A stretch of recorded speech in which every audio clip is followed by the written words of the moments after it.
Mr. Flubby! When you reach out to grab Mr. Flubby, he suddenly attacks.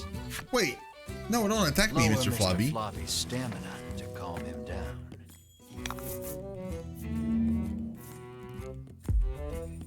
Oh. Like, I guess I shouldn't kill him?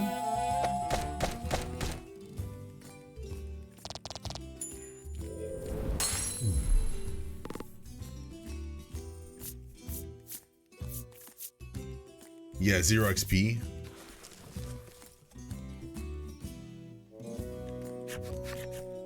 Exhausted from the fight, the raging Mr. Flubby finally stops attacking. But it seems he hasn't yet come to his senses. He glares warily at your party. Find something to help return Mr. Flubby to normal. I mean, obviously it's the handkerchief. You wipe Mr. Flubby's mouth with the handkerchief you received from the girl. Then you hear a quiet voice speak. "That's not my mouth," Mr. Flubby murmurs bashfully.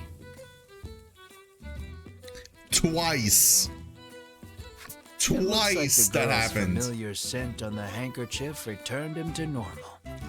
Having regained his senses, Mr. Flubby heads back to the village.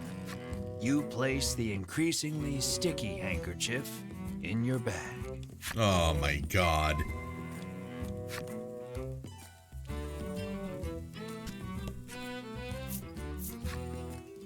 Oh my god.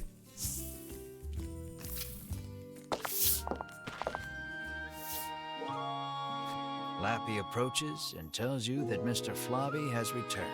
Yay! Talk to Mr. Flubby. Well, I will. The girl is ecstatic that Mr. Flubby is finally back home. "I'm happy for you," Melanie says with a smile as she returns the handkerchief. The girl bows her head and thanks you deeply. Mr. Flubby looks as slimy as ever. You just hope it's a happy slime. The headman wants us to bring Mr. Flubby to him. Would you mind, you ask? Of course not, but bring him back soon, she answers with a bright smile. Okay.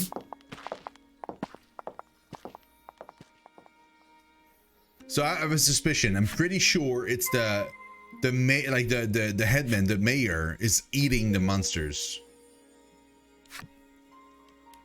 Pretty sure that's what it is. Also, we just got the card from Mr. Flubby.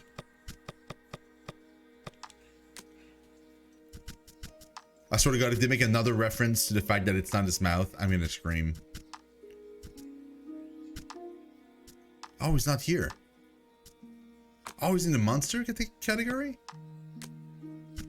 Oh, there he is. Mr. Flubby, it's everyone's favorite friendly villager slime, Mr. Flubby. You can find him playing house or racing against a girl in the village, his bestest friend forever. Mr. Flubby comes from a real big family. There's his sister Plubby, his brother Blebby, and his nephew Booby. Sadly, none of them are with us any longer. Okay. He had a nephew named Booby, by the way. Just want to really kind of hammer that in. Any travelers with magical little critters can stay for free, the innkeeper informs you. I love that it's always free. The headman's long-standing pronouncement on the welcoming of all magical creatures also applies to you and your party. It's always free. We haven't paid a single time in any of the inns we've been to. There's always a reason why it's free for, like, whatever.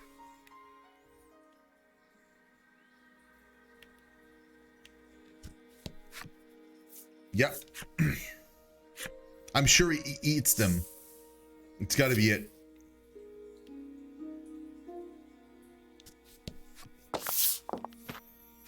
I am so happy to see you safe and sound, the headman exclaims, giving Mr. Flubby a hug.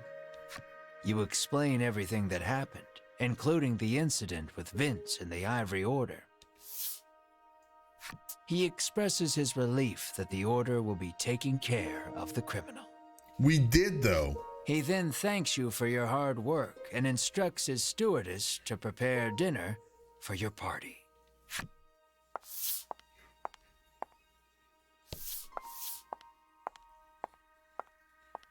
You can feel your collective mouths watering at the sight of the lavish meal before you. Look at this feast. You, Mar, and Ridis immediately dig in. You aren't sure where you find a moment to breathe among all the feasting. Please, eat to your heart's content, the headman insists with a smile. Once your belly is full, you realize that Mr. Flubby is gone. I knew it. And then... I knew it. Room for dessert? The headman asks, offering you a plate of slimy jelly. You feel your stomach churning at the very sight of it. The color strikes you as familiar, and the stickiness sends a shiver down your spine. Could it be Mr. Flubby? Is this Mr. Flubby? You ask the headman, your voice trembling in disbelief. The headman looks at you with a plain expression, one that holds no malice. Is that a problem? He questions back. This dish is a masterpiece, he remarks with a light-hearted chuckle as he gazes at the jelly. Oh my god! And I have you brave heroes to thank for it. Had you not brought that slime back, we would not be able to enjoy this exquisite dessert.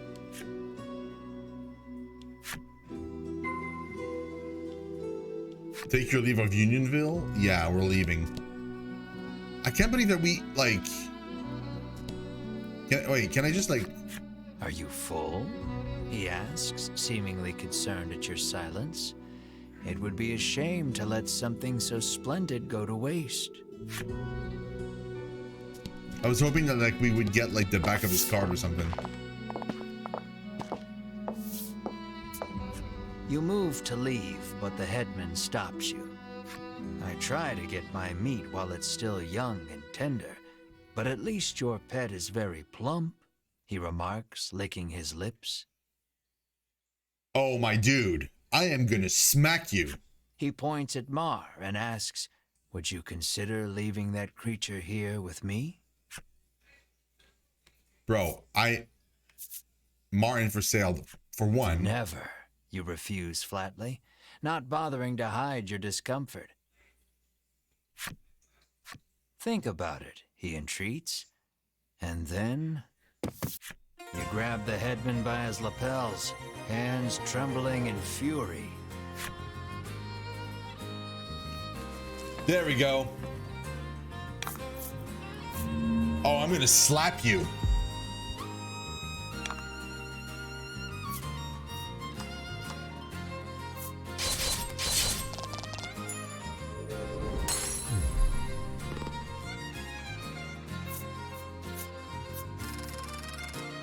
$500 gold. Okay, sure.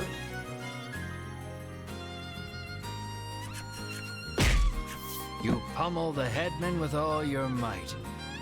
Curled up on the ground, the headman groans in pain, but insists that monsters were meant to be eaten. You hug Mar tightly, reassuring him that you will not hand him over to anyone. Mar looks at you with his round eyes and mews softly. You meet eyes with the rest of your party and reach a tacit agreement. Together, you all stand and leave. Dude, that is terrible. Like, now we have to tell that to, like, the girl?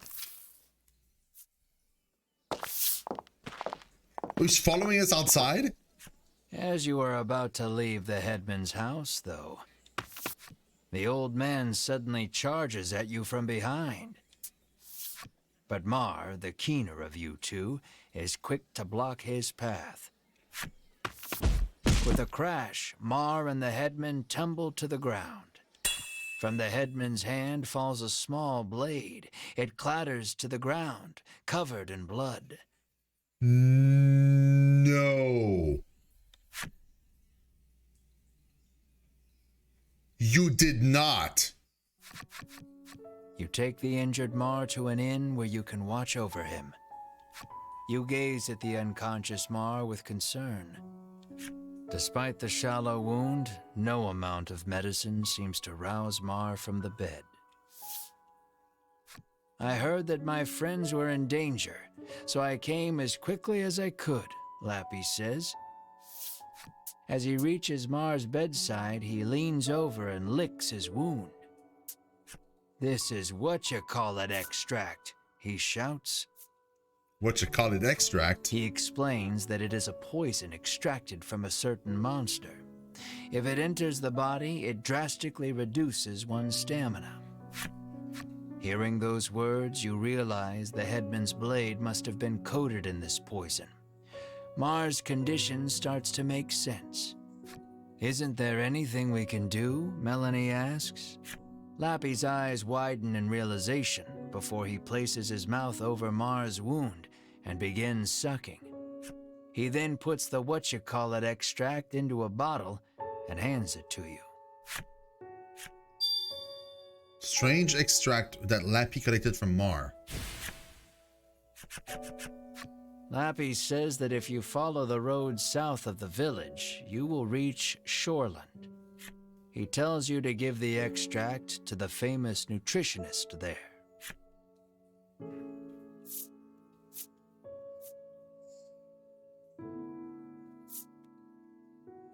You try asking Lappy to go in your stead.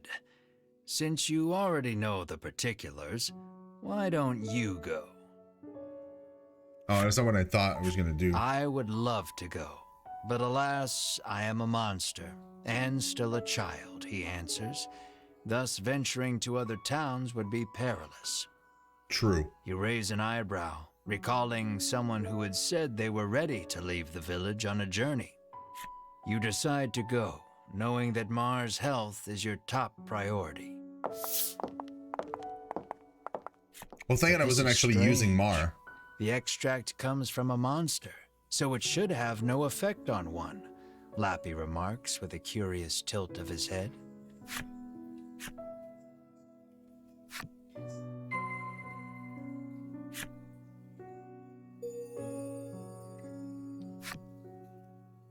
Okay, so we have like the village headman now, like as a collection thing.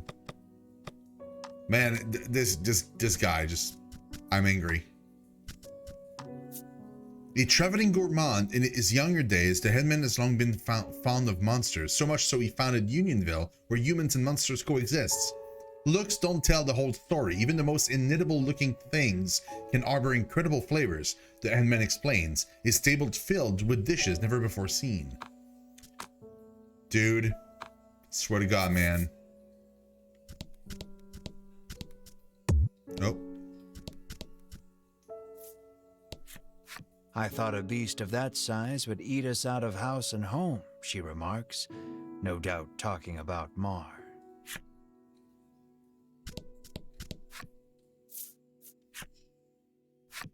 Good Lord, man.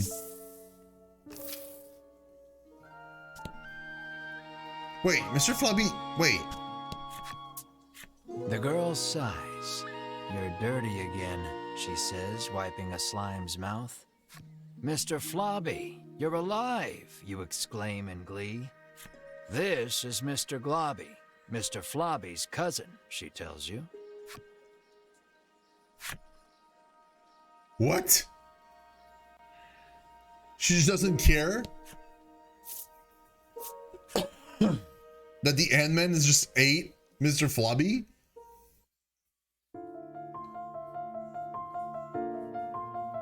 A monster vanishes in a village where such creatures live together in peace with humankind. While on its trails, the proud witch encounters a one-eyed man from her past. As the Ivory Order and mysterious man cross blades, Ivory, the self-proclaimed heroes slink away to see the missing monster home. The hated village's secret comes to light. It is united in name alone. A monster falls, protecting the would-be hero from the headsman's blade. Knowing they must save their precious companion, the party sets out to the next town. There they meet two stalwart men who devote their lives to nutrition. Okay. Okay. That sounds so weird. They meet two men who devote their lives to nutrition of all things. Chapter 4.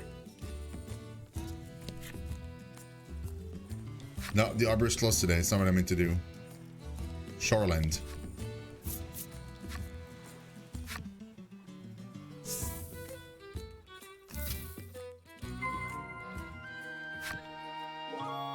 Is there new gear here, or is it the same gear as the other place? Oh.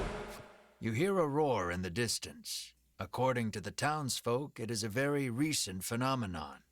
A what now? A roar? Rumor in the village has it that it might be the dragon. Okay. The man says the fishing industry is usually thriving in their seaside town. But recently, nets have been coming up empty. Look at these guys. He mentions that even the fishing harbor to the northwest has been suffering from poor hauls of late. They're all gonna be jacked up, right? Like Muscle Man's flip story. Oh my god, dude. They're all gonna be like super jacked up people. I have a feeling. Where is he? There he is. Traumatized by the bullying he received as a child, he vowed he'd never let anyone get the better of him again. His pain was a springboard for the body now before you. Elsewhere, another boy masked his own body issues by teasing another. Fearing retribution, he too bulked up. Thus did the world gain two absolutely ripped men. Okay. Wait, I want to see what the inn says here. You set foot inside the inn only to be greeted with the great clanging of a bell. Congratulations, the innkeeper shouts above the joyous din. It would appear you and your companions are this inn's 10,000th customers. That means you've won the lifetime of free stays pass. Every time. That's amazing. I know that it's like, instead of just making it free, they literally made it free, but then they gave like a lore reason why every time it's free. Oh, the innkeeper is done.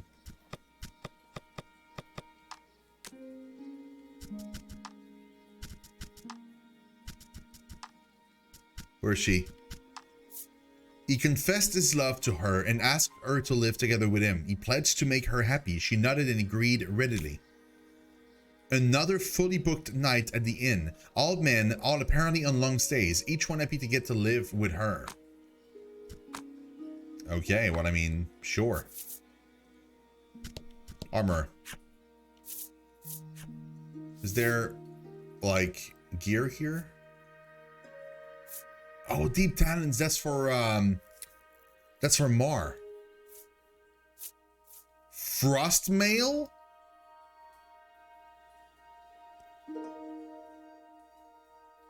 Yo.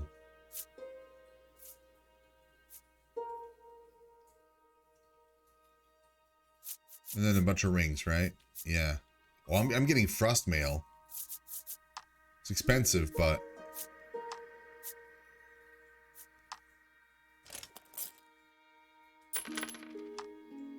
nice.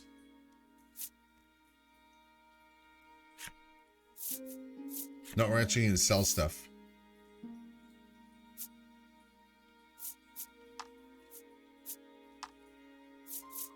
Yep. Selling that back.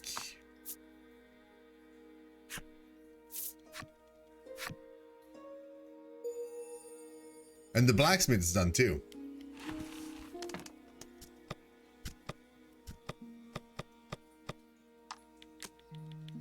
Turn to the blacksmith.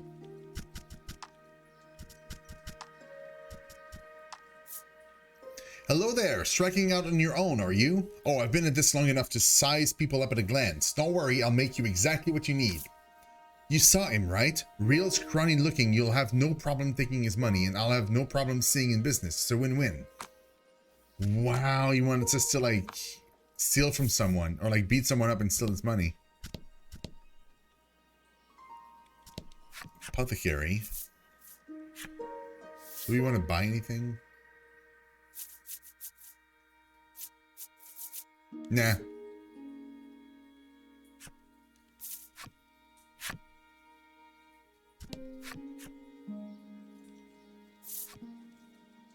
Nah, we won't play cards. Where are you? A troubled woman tells you that there has been a rise in thefts lately. She speculates the recession to be the cause. She claims that even the cold medicine she always has on hand has disappeared.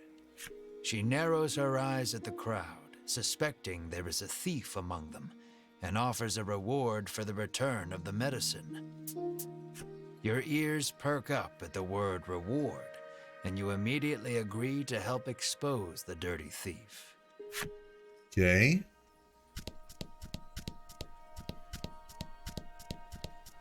Is that you? That's a guard. I feel the dragon's presence. I must inform Lady Winifred, the knight mutters. You feel impatient, determined not to let the order beat you to it. Okay.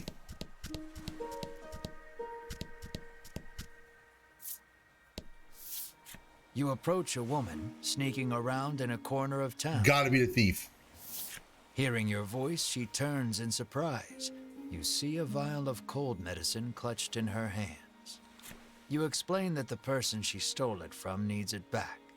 The woman begins to explain her own situation with downcast eyes. My poor little boy is bedridden, she says tearfully. He needs medicine, but I don't have any money, so I took it.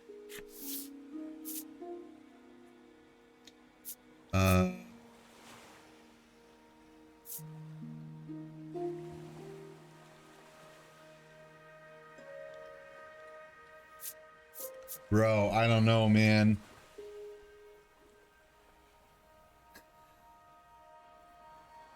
Because the thing is, like, she could be lying just to keep the medicine, you know?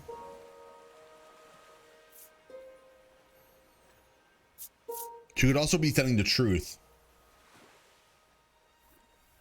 But then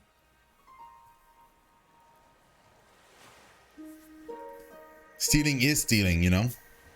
At the same time. Yeah, I'm gonna go with that. No matter the reason, theft is wrong. You ignore her excuses and take the medicine from her. I'm sorry.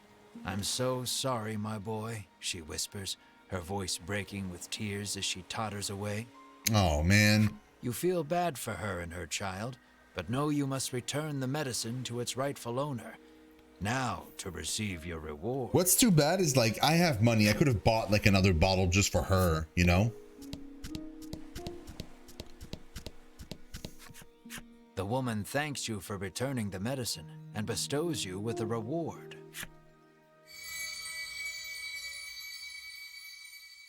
Oh, it's a card 6. So I would have not gotten the card 6? Unsure if you made the right choice, you return to your journey with a heavy heart. Yeah, it's definitely was. I don't feel good about this choice at all. That doesn't feel right. The sign on the door reads, "The Great Nutritionist Oreo." Oreo? You open the door without knocking. Is anyone home, you call? A muscular man emerges from the back. Yo.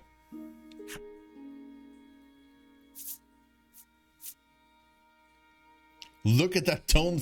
We got the wrong house. Look at that toned physique. Praising his musculature seems to put him in high spirits. Nice. Anyone can achieve a body like this with the proper diet, he explains. So why don't we enjoy a life of love and nutritional meals together? A life of love together? Have mercy, you think, then immediately change the subject. You politely ask if he is the nutritionist. Indeed, I am the nutritionist Oreo. he answers. Oh my god, dude. He says he has been studying dietetics here for many years. You hand Oreo the extract and explain that your comrade is now bedridden because of it. He stares at the extract for a long time, and then opens the bottle and laps at the liquid inside. That's poison, Melanie shouts in alarm. The man insists that he'll be fine with his expertise of nutrition, and insists that knowledge is power, as if that will help somehow. Okay. Regardless, it seems he managed to grasp the composition of the poison with that lick, and starts concocting a nutritional supplement to counter it. Okay, good. However, he says he needs a spry fish, which has been difficult to catch lately. He needs a special fish to make the necessary supplement. Yeah, how do you catch a spry fish? When he explains that you can catch one in the surrounding sea, Ridis confidently interjects. She shows you a page from her ancient tome, which explains the ecology of the fish in detail. That book comes in handy from time to time, Melanie remarks in surprise. Oreo gasps as if remembering something. He says that his son went out fishing and, with a bit of luck, may have already caught a spry fish. It sounds like his son is fishing on the wharf. You decide to go find him. That's weird, because I was just at the wharf a second ago, and we didn't see anybody. Oh wait, we have Ridis' story now? That's crazy. Really? Wait, I know that sound. The tones of a most familiar flute pulls this lively young lady away from her fruit-gathering chores and towards our merry band of rogues. She carries a book she has read many, many times before and is never happier than when she has the time to let its pages carry her away on its soaring visions of the future. Okay. That was all. That was all there was to this story. Oh, there he is. You see a young man with his line in the water and call out to him. He turns around and flexes, shouting out suddenly, "Power is power." You stare, enchanted by his bulging musculature. There is no doubt in your mind that this is Oreo's son. He asks if you have business with him. Look at that toned physique. Praising his musculature seems to have put him in high spirits. Anyone can achieve a body like this with the proper exercise, he explains. So why don't we cast our needless garments aside and train together? He wants to train naked? Have mercy, you think, then immediately change the subject. What's up with him and his dad? Though you are pretty sure of the answer, you ask the young man if he is the nutritionist's son. That I am, he answers. He introduces himself as Bruno and says he is learning to be a nutritionist like his father. You introduce yourself, expressing to him that you are a hero on a journey and require a spry fish to save your ill comrade. His eyes begin to sparkle the moment you utter the word hero, and he becomes engrossed in your tale. More or less grasping the situation, he regrets to inform you that he has not caught any spry fish yet. He says that a monster has settled near their town, and its thundering roars have scared most of the fish away. You know Oreo needs a spry fish to make that supplement. Hearing the despair in your voice, Bruno speaks, his words like an ember in the dark. I said, like, what should we do? He tells you that there is a harbor near town where fishermen gather. Perhaps you can find the fish you seek there. You thank him for the information, then head to the harbor with your comrades. Just as you are about to leave, Bruno offers to escort you there. Is it a reward you're after? You are about to ask, but Melanie smacks you on the head before you can voice it and allows him to come along.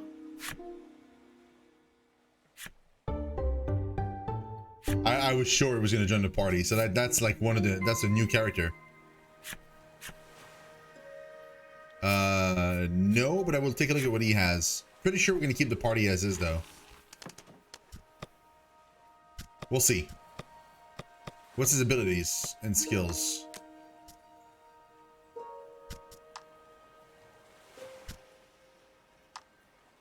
Chop, deal damage. Adds 3 to all allies, attack or defense, and deals 1.5 damage. Bull Rush.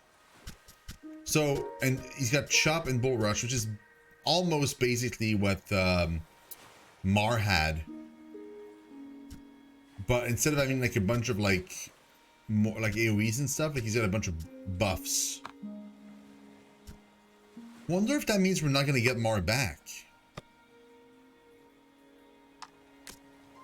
Decreases water damage by 5.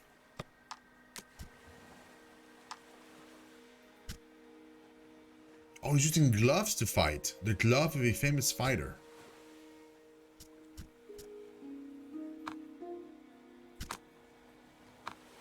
Huh. Interesting.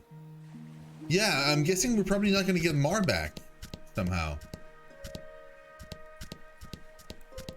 Weird.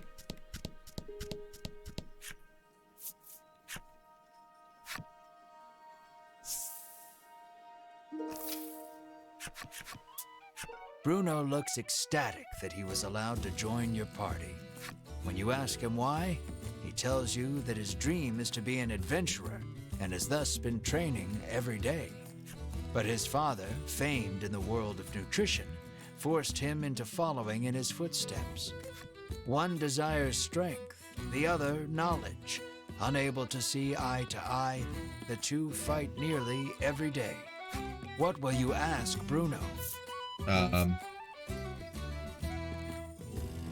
You got something against armor? Curious about his attire, you ask why he does not wear armor. He confessed that he once wished for armor, but deemed it unnecessary after gaining so much muscle. So it never wears armor? How are you with a sword? You ask Bruno about his sword arm, saying you are something of a swordsman yourself. Bruno replies that he specializes in hand-to-hand combat, then flexes his bulging biceps as proof. Apparently, he only carries around a sword to look like an adventurer. Okay. In that moment, you realize something. While his passion for being an adventurer is true, he is dumber than a sack of rocks. The words "birds of a feather flock together" run through your mind, but you quickly chase them away, afraid of what that means for you. I was gonna say, yeah, like that. Don't say that, because that doesn't sound good for me.